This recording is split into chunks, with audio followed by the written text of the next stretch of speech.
మనస్ఫూర్తిగా నేను అంతకుముందు ఏమి చెప్పాను ఈరోజు కూడా అదే చెప్తున్నా అధ్యక్ష. 4 దశాబ్దాల సుదీర్ఘ అనుభవం ఉన్న శ్రీ గౌరవ ముఖ్యమంత్రి శ్రీ నారా చంద్రబాబు నాయుడు గారి అధ్యక్షతన ఆయన లీడర్షిప్ కింద మేమందరం నేర్చుకుని నాలాంటి వాడుగా నేర్చుకుని కింద పనిచేయడానికి రాష్ట్రాన్ని అభివృద్ధి వైపు పయనం చేసేలా ముందుకెళ్ళడానికి సంసిద్ధంగా ఉన్నాం. మేము దాన్ని కట్టుబడి ఉన్నాం. ముఖ్యంగా లా అండ్ ఆర్డర్ చాలా క్షీణించిపోయింది. ఈ లా అండ్ ఆర్డర్ విషయంలో చూస్తే సాక్షాత్తు గౌరవ ముఖ్యమంత్రి గారిని దాదాపు అకారణంగా అన్యాయంగా 53 రోజులు ఆయన్ని ఒక ఫాల్స్ కేసులు పెట్టి జైల్లో పెట్టారు. అలాగే అధ్యక్ష మీరు కూడా గతంలో మిమ్మల్ని కూడా ఎంత వేధించారో మా అందరికీ తెలుసు, సభ్యులందరికీ తెలుసు. నేను రఘురామకృష్ణరాజు గారు కూడా ఏ స్థాయిలో అనుభవించారో అందరికి రాష్ట్రం అంతా తెలుసు. కానీ చాలా పెద్ద మనసుతోటి ఆయన వస్తే మీరు చాలా మనసు విప్పి నవ్వుతూ మాట్లాడటం చాలా ఆనందం కలిగించింది. మీ నుంచి మేము నేర్చుకోవాలి. ఎంత అంటే దాడి చేసిన హాని చేసిన మీ పెద్ద మనసుకి సభాముఖం మీ అందరికీ మీకు ప్రత్యేకించి మీకు ధన్యవాదాలు చెప్తాను. మీ అందరి నుంచి మీ నుంచి స్ఫూర్తి తీసుకుంటాం. మీ నుంచి అంటే తిట్లు తిన్నా కానీ దెబ్బ తిన్నా కానీ ఎంత సహృదయతో ఉండాలనేది మీరు చూపించారు. ఇంకొక యాంగిల్లో శ్రీ నారా చంద్రబాబు నాయుడు గారు నిన్న కూడా చెప్తా ఉన్నారు, వాళ్ళు మన మీద దాడులు చేశారు కదా అని చెప్పి ఈ రోజు మనకు 164 సభ్యులు ఉన్నారని చెప్పేసి 21 మంది పార్లమెంట్ సభ్యులు ఉన్నారని చెప్పి మనం కూడా అలా చేయడం సహేతుకం కాదు. చాలా మనం యాజ్ పర్ సిస్టమే వెళ్ళాలి. నిన్న కూడా చాలా మంది సభ్యులు మా మీద దాడులు జరుగుతూ ఉన్నాయి, మా మీద బెదిరిస్తున్నారు, ఈ రోజుకి ఓడిపోయి కూడా ఇంకా మన కూటమి సభ్యులందరి మీద బెదిరిస్తున్నారు అని అంటే చంద్రబాబు నాయుడు గారు ఒకటే చెప్పాను, నేను మనం అలాంటి వాటికి నేను విరుద్ధం.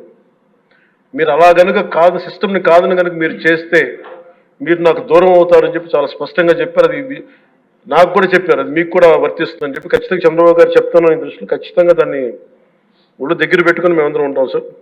Will take your guidance very seriously and committedly sir.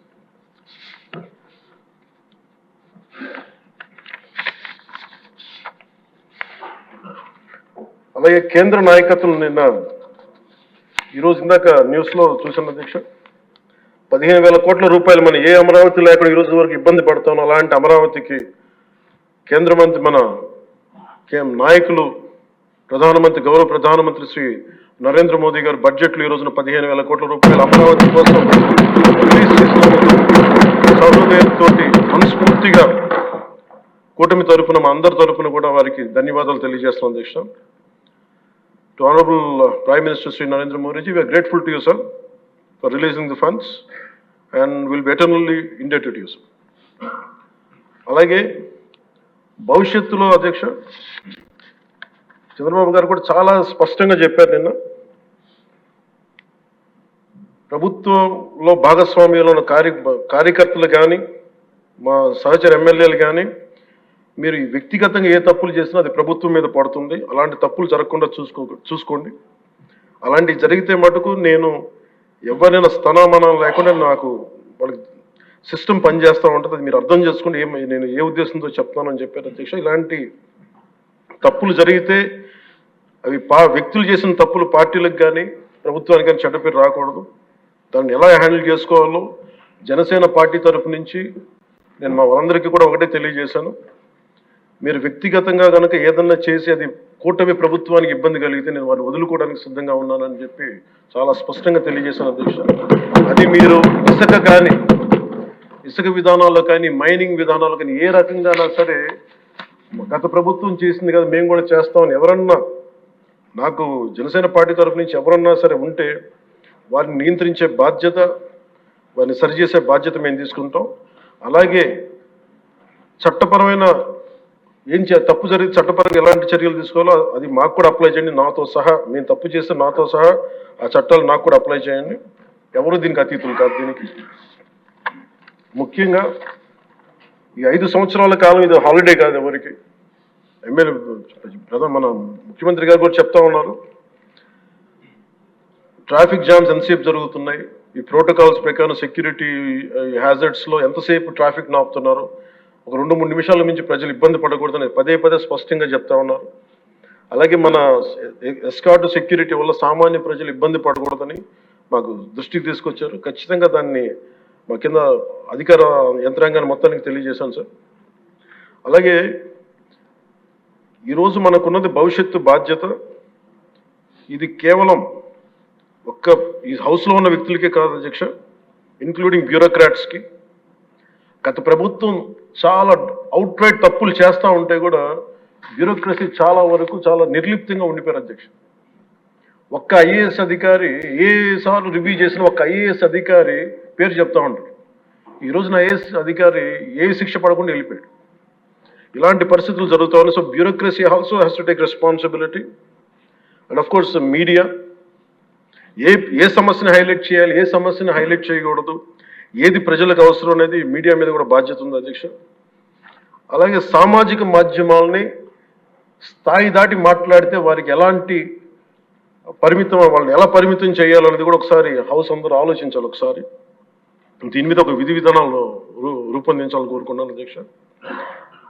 అలాగే ముఖ్యంగా ఇక సభలో ఉన్న మా సహచర ఎమ్మెల్యేలు, గౌరవ ముఖ్యమంత్రి గారు, మేమందరం కూడా వీఆర్ ఆల్ కమిటెడ్ సార్. రాష్ట్ర భవిష్యత్తు కోసం, పునర్నిర్మాణం కోసం మేము సర్వం త్యాగం చేయడానికి సిద్ధంగా ఉన్నాం. తప్పులు జరిగితే వ్యక్తులు తప్పులు అవుతాయి కానీ పార్టీలు తప్పులు అవ్వవు. సో ముగింపు వాక్యాలుగా అధ్యక్ష, కవి సామ్రాట్ శ్రీ విశ్వనాథ్ సత్యనారాయణ గారు చెప్పిన మాట ఒకటి అధ్యక్ష. అన్ని అనర్థాలకి మూలం మానవ ప్రవృత్తి హేతువు కానీ, వాని జాతి కానీ, కులం కానీ, మతం కానీ, ప్రాంతం కానీ కాదు. వ్యక్తులు చేసిన తప్పుల్ని దయచేసి వ్యక్తులకి ఆపాదించాల అధ్యక్ష, పార్టీలకు కాదు. అలాగే ఈ క్రమంలో తప్పులు చేస్తే విధుల ఒకటి చెప్తారు. ఒక గ్రామం కోసం ఒక కుటుంబాన్ని, ఒక కుటుంబం కోసం ఒక గ్రామం కోసం ఒక కుటుంబాన్ని, ఒక రాజ్యం కోసం ఒక గ్రామాన్ని వదులుకోక తప్పదు. అలాగే నాలాంటి వాడు కూడా తప్పులు చేసిన అధ్యక్ష చాలా నిస్సందేహంగా నాలాంటి వాడిని కూడా శిక్షించాలి అధ్యక్ష. అలాంటి బలమైన సంకేతం ప్రజలకు పంపించాలి అధ్యక్ష.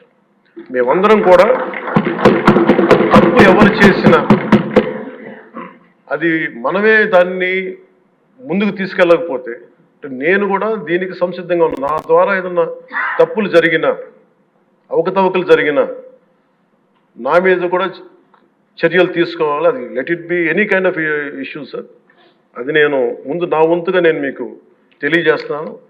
I will be liable if I do any mistake as I uphold this as long as I hold this responsibility. అందుకని అందరం కూడా మేము దీన్ని స్ఫూర్తిగా తీసుకొని గౌరవ ముఖ్యమంత్రి శ్రీ చంద్రబాబు గారికి మీ అపారమైన అనుభవం రాష్ట్రానికి చాలా అవసరం. మేము మీకోసం అహిర్నిశలు ఈ రాష్ట్రాన్ని తిరిగి గాడిలో పెట్టే వరకు మేము ఎప్పుడు కూడా మీ కనసాయిగల్లో పనిచేస్తాం అని తెలియజేసిన గౌరవ ముఖ్యమంత్రి గారికి, నాకు అవకాశాన్ని ఇచ్చిన సహచర మా మంత్రివర్గానికి, సభ్యులకి, గౌరవ సభ్యులకి, గౌరవ సభాపతి గారికి, గౌరవ ముఖ్యమంత్రి గారికి, మీ అందరికీ చేతులెత్తి నమస్కారం.